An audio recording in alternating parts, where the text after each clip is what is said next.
Hello, আসসালামু আলাইকুম। দেখো আমাদের প্রথম যে সৃজনশীলটা মানে গ নাম্বারে যে প্রবলেমটা ছিল, আমরা গ নাম্বার নিয়ে একটু কথা বলতে চাই যে গ নাম্বারে কি চেয়েছে। বলছে যে ১ নং যে বিক্রিয়া সেই বিক্রিয়ার সাম্য অবস্থার উপর তাপমাত্রার প্রভাব কি? তো ১ নং বিক্রিয়াটার যে ব্যাপার সেটা হচ্ছে যে x2 যোগ y2 দেন হচ্ছে যোগ ১৮০ কিলোজুল তাপ লাগছে। আর পরের তীর চিহ্ন, হ্যাঁ, মানে উৎপাদ ওই পাশে 2xy। তো আমরা সবাই যেটা জানি সেটা হচ্ছে যে এই যে তীর চিহ্নর এই পাশের যে এটাকে বলা হয় বিক্রিয়ক, এটাকে বলা হয় উৎপাদ। তো এটাকে আমরা যদি একটু ঘুরাইয়ে লিখি যে x2 যোগ y2, আর ওই পাশে হচ্ছে 2xy, এবং যে হাতের বাম পাশে যেটা ১৮০ ডিগ্রি ১৮০ ছিল সেটা ওই হাতের ডান পাশে নিলে মাইনাস হয়। এটা দ্বারা বোঝায় হচ্ছে আমাদের তাপ মাইনাস তাপ, তার মানে তাপ আরো বেশি লাগছে। তাহলে এই যে উৎপাদের সাথে তাপ মাইনাস আছে না, এটা দ্বারা বোঝায় হচ্ছে এখানে ডেল এইচ এর মান হচ্ছে পজিটিভ। আবার বলতেছি উৎপাদ, এটা তো উৎপাদ, উৎপাদ পাশে যদি আচ্ছা বিক্রিয়ক পাশে যেটা যোগ আকারে ছিল, হ্যাঁ, বিক্রিয়ক পাশে যেটা কি আকারে ছিল, যোগ আকারে ছিল, সেটা কিন্তু উৎপাদ পাশে যায় কি হবে বলতো? অবশ্যই উৎপাদ পাশে গিয়ে আচ্ছা আমি আবার বলতেছি, যেটা আমাদের এই যে বিক্রিয়ক পাশে যেটা যোগ আকারে ছিল সেটা উৎপাদ পাশে যায় নেগেটিভ হইছে। এই কথাটার মানে হচ্ছে ডেল এইচ পজিটিভ। আর এটা দ্বারা বোঝায় এটা একটা তাপ হারি বিক্রিয়া। এটা একটা কি হারি বিক্রিয়া? তাপ হারি বিক্রিয়া। কথা বুঝতে পারছি?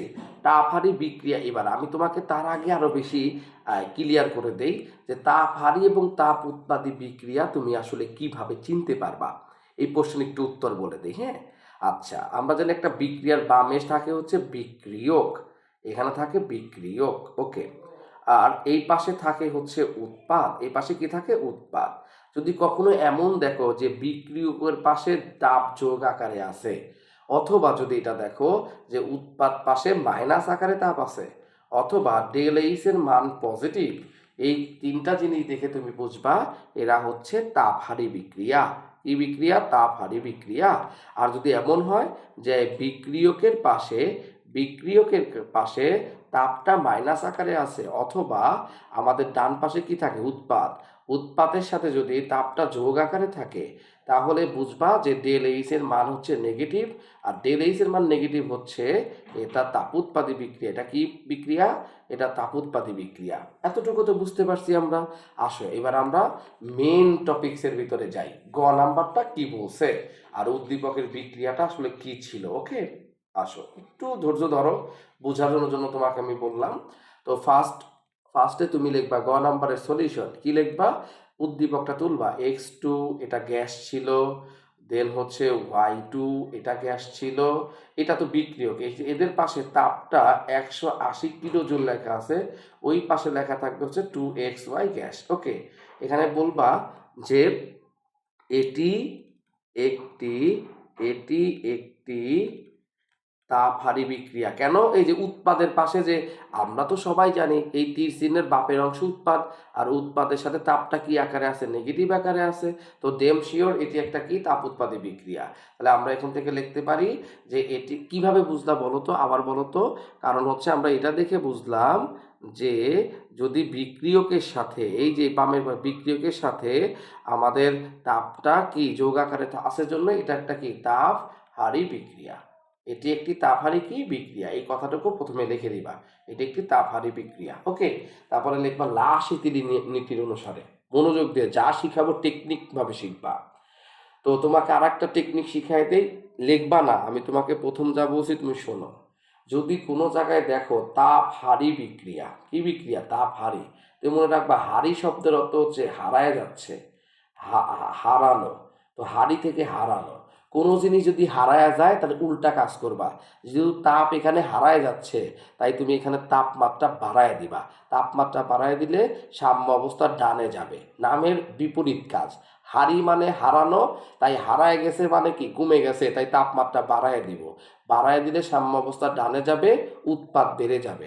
আর কোনো জায়গায় যদি লেখা থাকে তাপোৎপাদী, কি লেখা থাকে তাপোৎপাদী, এই তাপোৎপাদী শব্দের অর্থ হচ্ছে তাপ কি হচ্ছে বলতো, তাপ উৎপন্ন হচ্ছে। তাপ কি হচ্ছে, তাপ উৎপন্ন হচ্ছে। তো যেহেতু নামজাদার কাজ উল্টা করতে হবে, উৎপন্ন, তাহলে তাপমাত্রা উৎপন্ন হচ্ছিল, তাই ওর নামের বিপরীত তাপমাত্রা কমায় দিতে হবে। তাপমাত্রা কমায় দিলে তাহলে সাম্য অবস্থা ডানে যাবে। আমি এটা তোমাকে জাস্ট টেকনিক বললাম এতক্ষণ। হ্যাঁ, এবার আসো আমরা আসল সমীকরণের মধ্যে যাই। এই যে এতক্ষণ বগর বগর করলাম, এই বগর বগর করার পিছনের মেন কাহিনীটা এবার বলি। তো তোমাকে প্রশ্ন কি বলছে, যে ১ নং সমীকরণের দিকে তোমাকে তাকায় বলতে হইব যে সাম্য অবস্থার তাপমাত্রার প্রভাব কি। তো তুমি প্রথমে লিখবা x2 গ্যাস লেখা আছে, যোগ y2 গ্যাস লেখা আছে, যোগ 180 কিলোজুল লেখা আছে, এই পাশে উৎপাদ, এইবার উৎপাদ পাশে লেখা আছে 2xy এবং ব্র্যাকেটে হচ্ছে গ্যাস। তো এটা থেকে লিখবা, যেহেতু বিক্রিয়ক অংশের সাথে তাপ যোগ আকারে আছে, তাই বলবা এটি একটি এটি একটি কি বিক্রিয়া বলতো, এটি একটি তাপহারী বিক্রিয়া। তাপহারী বিক্রিয়া, তাপহারী বিক্রিয়া। কথা কি বুঝতে পারছো? ওকে, কেবল কি শিখাইছিলাম, তাপহারী, হারি মানে হারায় যায়, তাই তুমি বলবা যেহেতু এটি তাপহারী বিক্রিয়া, লেখা বলবা যে তাপহারী বিক্রিয়ার এই কথাগুলো একটু বাড়তি লেখো, যে তাপহারী বিক্রিয়াতে ডেল এইচ এর মান পজিটিভ থাকে, ডেল এইচ পজিটিভ। ওকে, আচ্ছা, তার মানে নাম কি হারি, তাই বুদ্ধি করে লিখবা যে তাহলে যেহেতু এটি তাপহারী বিক্রিয়া, তাপমাত্রা তাহলে বাড়াইতে হবে। তা মনোযোগ দিয়ে বুঝবা, তাপমাত্রা কি করবা, তাহলে আমরা লিখবো যেহেতু তাপহারী বিক্রিয়া, তাপমাত্রা এই যে হারি শব্দ থেকে হারানো কথাটা আসলো, তাহলে তাপমাত্রা বাড়ালে তাপহারী, তাই তাপমাত্রা বাড়াইতে হবে, বাড়াইলে সাম্যাবস্থা, এই সাম্যাবস্থা কোণে চলে যাবে, ডানে সরে যাবে, ডানে সরে যাবে। তো সাম্যাবস্থা ডানে সরে যাবে। আর ডানে সরে গেলে কি হয়, ডানে উৎপাদ থাকে, তাহলে উৎপাদ কি হয়, বেড়ে যায়, উৎপাদ বেড়ে যায়। কথা বুঝতে পারছো? আচ্ছা, তাহলে আমরা গ নাম্বারের অ্যান্সার শেষ। প্রথমে আমরা যে বিক্রিয়াটা আছে তুলে দেখলাম, যেহেতু উৎপাদ অংশের পাশে প্লাস আকারে তাপ, তাই বললাম এটি একটি তাপহারী বিক্রিয়া। তাপহারী বিক্রিয়াতে ডেল এইচ পজিটিভ থাকে, তাই যেহেতু হারি, তাই তাপমাত্রা বাড়াইতে হবে, বাড়াইলে সাম্য অবস্থা ডানে যাবে, উৎপাদ বেড়ে যাবে। এখন তুমি চাইলে একটু বিপরীতে লিখতে পারো, এই ক্ষেত্রে তাপমাত্রা কমাইলে সাম্য অবস্থা তাহলে বামে আসবে, তাপমাত্রা বাড়াইলে সাম্য অবস্থা ডানে যাবে, উৎপাদ বেড়ে যাবে। এখন যেহেতু বলছে তাপমাত্রার প্রভাব ব্যাখ্যা করো, তো তুমি এইটুকু লেখার পরে উল্টা লিখে দিতে পারো। তাহলে আমরা যদি আবার কি করি, তাপমাত্রা যদি কমিয়ে দেই বা কমালে, তাহলে বাড়াইলে যদি সাম্যাবস্থা ডানে যায়, তাহলে কমাইলে সাম্যাবস্থা কোন দিকে যাবে, সাম্যাবস্থা বামে সরে যাবে। লিখবা বামে সরে, আচ্ছা একটু মুছে দেই, বামে কি হবে বলো তো, বামে সরে যাবে। আর যদি বামে সরে যায়, তাহলে দেখো তো, ডানে সরে গেলে উৎপাদ বাড়ে, তাহলে বামে সরে গেলে উৎপাদ কি হয়ে যাবে, কমে যাবে, উৎপাদ কমে যাবে। তো মনে রাখার বিষয় কি, প্রথম কথা হচ্ছে যেহেতু উৎপাদ পাশে, বিক্রিয়ক পাশে তাপ আছে যোগ আকারে, তাই এটা তাপহারী বিক্রিয়া। আর হারি শব্দের অর্থ হারায় গেছে, তাই আমরা তাপমাত্রা বাড়াইলে সাম্য অবস্থা ডানে সরে যাবে। এইটুকু লিখলেই অ্যান্সার শেষ। আশা করি তুমি টেকনিক ধরতে পারছো, আর টেকনিক ধরতে পারলে লিখতে পারবা। হ্যাঁ, ওকে। তারপরে হচ্ছে ঘ নাম্বার কোশ্চিন। তো ঘ নাম্বার কোশ্চিন কি বলছে, 2 নং ও 3 নং বিক্রিয়ার মধ্যে কোনটি আসলে আমাদের জারণ বিজারণকে সমর্থন করে। ওকে, আমরা প্রথমে আসি, আমরা 3 নং বিক্রিয়াটা আগে লিখবো। হ্যাঁ, 3 নং বিক্রিয়াতে দেখলাম পটাশিয়াম হাইড্রক্সাইডের সাথে সালফিউরিক অ্যাসিড বিক্রিয়া করছে, এবং বিক্রিয়া করে প্রডিউস করছে সে পটাশিয়াম সালফেট এবং পানি। প্রথমেই লিখবা এটি একটি প্রশমন বিক্রিয়া, কারণ এখানে লিখবা যে পটাশিয়াম হাইড্রক্সাইড একটি ক্ষার, সালফিউরিক অ্যাসিড, H2SO4 একটি অ্যাসিড, লিখবা অ্যাসিড। তো আমরা জানি পটাশিয়াম অ্যাসিড ক্ষারের সাথে বিক্রিয়া করে, এইভাবে লিখবা যে ক্ষার ও অ্যাসিড বিক্রিয়া করে, ইংরেজিতে লিখলাম, হ্যাঁ, বিক্রিয়া করে লবণ ও পানি উৎপন্ন করে। লবণকে সল্ট লিখলাম, সল্ট ও পানি মানে H2O, তাই না? কি করবে বলতো? উৎপন্ন করে, উৎপন্ন করে, উৎপন্ন করে, যা একটি প্রশমন বিক্রিয়া। কি বিক্রিয়া? প্রশমন। মনে রাখবা, দুনিয়ায় যত জায়গায় অ্যাসিড আর ক্ষার থাকবে আর লবণ আর পানি উৎপন্ন হবে, সবগুলার বিক্রিয়ার নাম প্রশমন বিক্রিয়া, যা একটি প্রশমন বিক্রিয়া। তাই লিখবা উদ্দীপকের 3 নং সমীকরণটি একটি প্রশমন বিক্রিয়া, জারণ বিজারণ বিক্রিয়া নয়। তার মানে 3 নংটা জারণ বিজারণকে সমর্থন করে না। এবার এটা লেখার পরে এবার 2 নংকে তুমি ব্যাখ্যা করবা। কিভাবে ব্যাখ্যা করবা আসো আমরা একটু বুঝে বুঝে ট্রাই করি। কারণ আমরা এটা প্রমাণ করলাম যে 3 নংটা প্রশমন বিক্রিয়া, এটা জারণ বিজারণ না। বা 2 নংটা জারণ বিজারণ বিক্রিয়া। কেন আমি তোমাকে বলি। এখানে আছে ফেরিক ক্লোরাইড, ওকে, এটা আচ্ছা, এখানে ফেরাস ক্লোরাইড, এখানে 2 লেখা আছে, হ্যাঁ, ওকে, 2 থাকলে ফেরাস হয়, আর এর সামনে 2 ছিল, ওকে। ক্লোরিনের সাথে সেটা বিক্রিয়া করে তৈরি করছে 2 অণু ফেরিক ক্লোরাইড।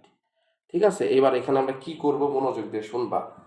প্রথমে তুমি এই যে ফেরাস ক্লোরাইড আছে না, ওকে ভাঙলে এখানে পাবা হচ্ছে Fe2+। কি পাবা? Fe2+, পাইলা? ওকে, পাইলা তো, ওকে, ফাইন, ওকে। এবং এবং এই যে আমাদের উৎপাদ পাশে আছে FeCl3, এখানে তুমি এখানে ভাঙলে Fe কি প্লাস পাইবা? 3+ পাইবা। এতটুকু তো কথা বুঝছো নাকি বুঝো নাই? বুঝছো। তাহলে এতটুকু যদি বুঝো, তারপরের লাইন এখন বিক্রিয়াটা আর একবার তুলবা, FeCl2, আর এখানে হচ্ছে Cl2 সাথে বিক্রিয়া করে ওই পাশে তৈরি করছে FeCl3। এবার আমি যা বলবো মনোযোগ দিয়ে একটু শুনবা। এই যে Fe আমি লিখলাম না, Fe2+-এ এখানে Fe কি প্লাস আকারে থাকে 2+, তার মানে Fe2+ আকারে আছে, বাট এর ভিতরে Fe কি প্লাস 3+। ক্লোরিন একা একা আছে জন্য ওর জারণ মান 0। বাট এই যে Cl তো মাইনাস আকারে থাকে, ক্লোরিন কারোর সাথে যুক্ত থাকলে মাইনাস থাকে, কিন্তু একা একা যদি ওরা নিজেরা থাকে তাহলে 0। তাই দেখো তো এখানে এই যে আয়রনের জারণ মান 2+ থেকে 3+ হয়েছে, জারণ মান বাড়ছে না? 2+ থেকে 3+ ছিল, 2+, টি চিহ্নের ওই পাশে হচ্ছে 3+, জারণ মান বাড়ছে। জারণ মান বাড়লে তাকে বলে জারণ বিক্রিয়া। তাহলে এটা কি বিক্রিয়া বলতো? জারণ বিক্রিয়া। এটা কি বিক্রিয়া? জারণ বিক্রিয়া। বাট এইদিকে আর একটা আমি কালে দেই, তোমরা এইভাবে আমি যেভাবে বলি সেভাবে লিখবা, হ্যাঁ। এদিকে আবার তুমি এইটাতে দাগ দিবা, এটাতে দাগ দিবা। দেখো ছিল 0 হয়েছে মাইনাস। 0 বড় না মাইনাস বড়? 0 বড়, মাইনাস তো ছোট। তাহলে 0 ছিল মাইনাস হয়েছে, তাহলে মান কমছে। জারণ মান কমলে তাকে বলে বিজারণ বিক্রিয়া। কি বিক্রিয়া? বিজারণ বিক্রিয়া। তাহলে বলবা যেহেতু Fe2+ থেকে Fe3+ হয়েছে, জারণ মান বাড়ছে, তাই জারণ বিক্রিয়া। ক্লোরিন ছিল 0, কারোর সাথে যুক্ত হয়েছে, মাইনাস হয়েছে, জারণ মান কমছে, তাহলে বিজারণ বিক্রিয়া। সুতরাং 3 নং সমীকরণ জারণ বিজারণ বিক্রিয়াকে সমর্থন করে।